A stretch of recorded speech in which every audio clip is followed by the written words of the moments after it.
एक ज़माने में एक अजीबो-गरीब सल्तनत में जो पहाड़ियों के दरमियान बसी हुई थी, वहाँ एक पुराना और अक्लमंद बादशाह रहता था जिसका नाम किंग थियोडोर था। बादशाह थियोडोर अपनी हिकमत और मेहरबानी के लिए दूर दूर तक जाना जाता था। इसकी लंबी बहती हुई सफ़ेद दाढ़ी और झुर्रियों वाला चेहरा इस बात का सबूत था कि इसने अपनी बादशाही पर कई सालों तक फजल और इंसाफ के साथ हुकूमत की। ख़ज़ां की एक किरकिरा सुबह जब बादशाह थियोडोर अपने महल के बागात में टहल रहा था, उसने एक जख्मी कबूतर को देखा। गरीब परिंदे का पर टूटा हुआ था और वो अब उड़ नहीं सकता था।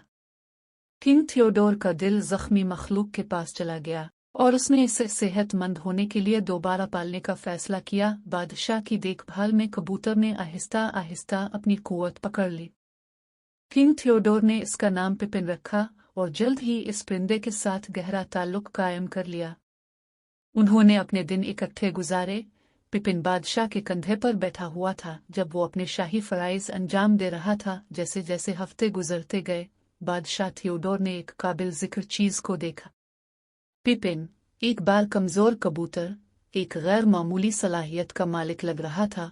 जब भी बादशाह को किसी मुश्किल फैसले का सामना करना पड़ता था, रहनुमाई की जरूरत होती थी। पिपिन नरमी से बोलता था और अपने परों को एक खास तरीके से फड़फड़ाता था, जैसे बादशाह से बात कर रहा हो। इससे मुतजस्सिस होकर बादशाह थियोडोर ने पिपिन के अमाल को रहनुमाई के तौर पर समझाना शुरू किया।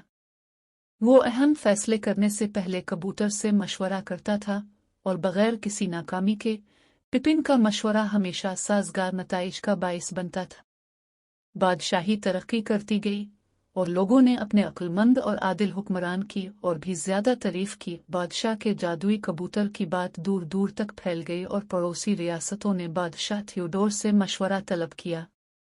पिपिन ने अपनी बाबा जैसी हिकमत के साथ तनाज़ात को हल करने, अमन को फरोग देने और पड़ोसी ममालिक में भी खुशहाली लाने में मदद की। जैसे जैसे साल गुजरते गए, बादशाह थियोडोर बड़ा होता गया और उसके तख्त पर बैठने का वक्त आ गया। भारी दिल के साथ इसने अपने बड़े बेटे के हक में दस्तबरदारी इख्तियार कर ली, जिसने अपने वालिद के दौर हुकूमत में पिपिन की हिकमत का मुशाहिदा किया था। शाही कबूतर से मशवरा करने की रवायत जारी रही, इस बात को यकीनी बनाते हुए कि बादशाही को हमेशा दानिशमंदाना रहनुमाई मिलेगी। किंग थियोडोर बादशाही के मुज़ाफ़ात में एक पुरसुकून कॉटेज में रिटायर हो गए। इसके साथ पिपिन था। उन्होंने अपने दिन अपनी मुहिम जोई और बहुत सी जिंदगियों को याद करते हुए गुजारे जिनको उन्होंने छुआ था। यहाँ तक कि अपने बुढ़ापे में बादशाह थियोडोर जानता था कि उसने पिपिन के साथ जो बॉन्ड शेयर किया है वो दोस्ती और हिकमत की गैर मामूली और पायदार ताकत का सबूत है। और इस तरह बूढ़े बादशाह और उसके वफादार कबूतर ने अपने दिन कनात के साथ गुजारे। उनकी कहानी बादशाही और इससे आगे की कहानी है। इसने एक याद दहानी के तौर पर काम किया कि हिकमत इंतहाई गैर मुतवक्किअ जगहों पर मिल सकती है और ये कि मेहरबानी और शफकत जिंदगियों को इंतहाई काबिल जिक्र तरीकों से बदल सकती है।